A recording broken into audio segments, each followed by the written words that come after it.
को आएछ भनेको यो को आएछ के गर्न आएछ यो यहाँ ल ल यहाँ बस यहाँ बस यहाँ बस यहाँ बस के छ त नि केही छैन त्यसै हो किन आएछ यहाँ त्यसै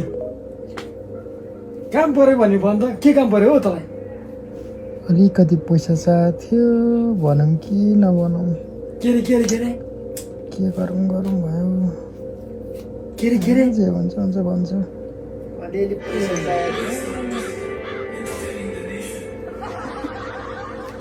पैसा चाहियो तँलाई कति चाहियो तँलाई पैसा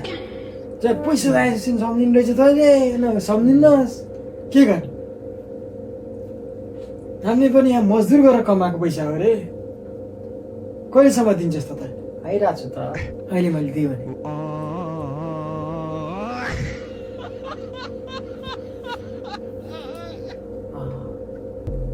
भोलि नै दिन्छस् ल ठिक छ त ठिक छ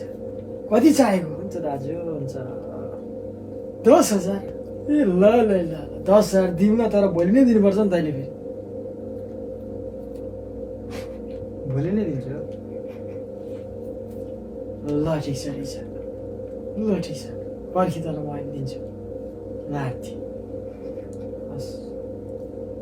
1 week later.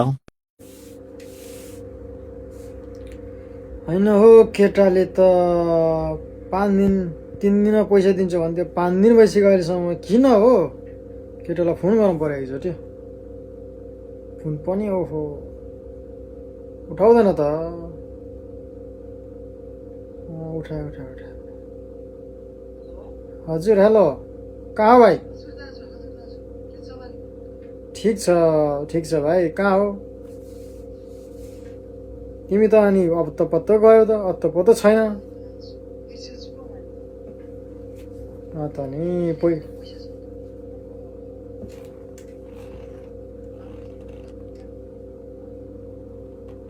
हेट भाइ पनि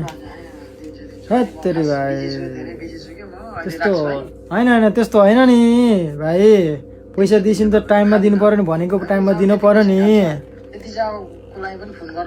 हेट तेरी भाइ आफ्नो परिश्रम परेको पैसाको हो त नि त्यसै हो त 2 रुपियाँ पनि छोड्नुहुन्न नि आफ्नो पैसा त भाइ पनि पैसा छिटो बरु कताबाट खोजेर हुन्छ देऊ यार भाइ यहाँ मलाई खाँचो परेको छ हो खाँचो परेको छ क्या भाइ हे तेरो आफ्नै पैसा माग्न नि त्यस्तो के हो